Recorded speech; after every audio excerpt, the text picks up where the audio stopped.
No. Your home is more than a place you sleep. It is where your mind resets. It is where your spirit rests. It is where your family is shaped. Quietly, daily, consistently. And here is the truth most people overlook. Not everything that enters your home leaves it the same, because every person you allow inside brings something with them. Energy, influence, values, and sometimes damage. Let me ask you something honestly. Have you ever noticed how your home feels different after certain people leave? Heavier, tenser, unsettled, and you cannot always explain why. That is not random. That is influence. And Scripture has been warning about this for thousands of years. Not about strangers, not about obvious enemies, but about people you choose to let in. Because here is the uncomfortable truth. Some of the greatest threats to your peace do not come from outside. They come from access. So today, we are going to look at 5 types of people God warns you about, not to hate, not to judge, but to discern. Because guarding your home is not rejection, it is responsibility. And the first one? It feels good, which is exactly why it is dangerous.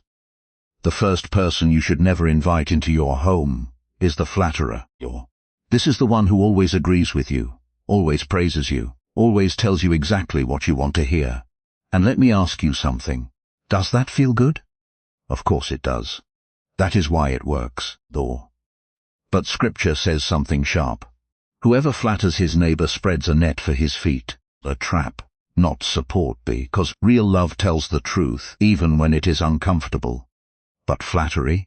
It keeps you comfortable and unaware. It never corrects you. It never challenges you. It just smiles, while you stay the same. And here is the danger. You start trusting someone who is not actually helping you grow. Now here is the shift. If the flatterer deceives quietly, the second person disrupts loudly, the contentious person. This is the one who always brings tension. Every conversation turns into conflict. Every visit leaves behind stress. Let me ask you something. Do you know someone like that? Where peace disappears the moment they arrive? Scripture says, better to live in a desert than with a quarrelsome person. That is extreme, but intentional, because conflict is contagious. It spreads into your home, into your relationships, even into your own mindset. And here is the truth. You cannot build peace while constantly inviting chaos inside. But now the tension deepens, because the next person is not loud, not obvious, and far more dangerous. The third person you must be careful with is the morally corrupt one. This one does not argue, does not flatter, or does not create obvious problems. They just live differently. And over time, that difference begins to affect you. Let me ask you something. Have you ever started tolerating things you once knew were wrong? Laughing at things that used to bother you? Accepting conversations that once made you uncomfortable? That is how this works slowly, quickly. Scripture says, bad company corrupts good character. Not might will, because influence does not need permission. It just needs proximity. And your home is the closest place of all. Now here is the shift. If the corrupt person changes your values slowly, the fourth person targets something deeper, the manipulator. This one is strategic. They do not just influence your environment, they influence your decisions. They guilt you, pressure you, control situations without you fully realizing it. And here is the question. Why is that dangerous? Because it replaces God's voice with someone else's control. Instead of seeking truth, you start reacting to pressure, and over time, you lose clarity. And now the final layer, because the last person is the hardest to recognize, and often the hardest to let go. The fifth person you must be careful with is the constant drain, not loud, or not aggressive, just consistently exhausting. Every conversation feels heavy. Every interaction leaves you tired. And here is the question. Why does that matter? Because your energy is connected to your spiritual clarity. When you are constantly drained, you stop thinking clearly, you stop praying consistently, you stop showing up fully.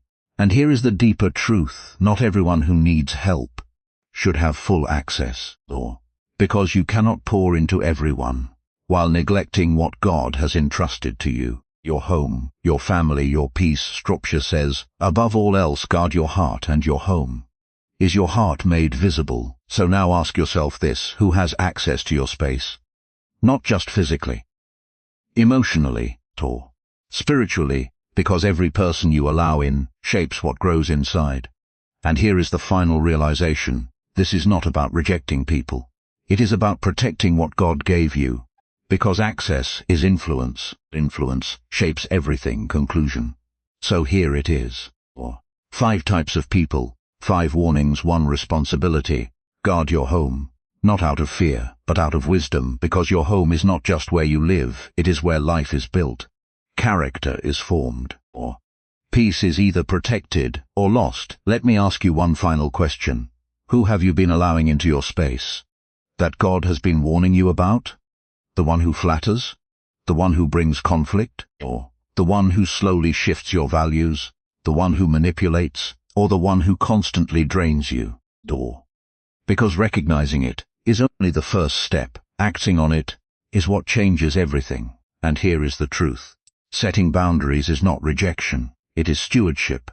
You are not being harsh. You are being responsible. Because protecting your home is protecting your future. So today make the decision not emotionally, wisely. God, give me discernment. Show me who belongs in my space and who does not. Because when you guard what matters, you create a place where peace can stay, and where God is free to move.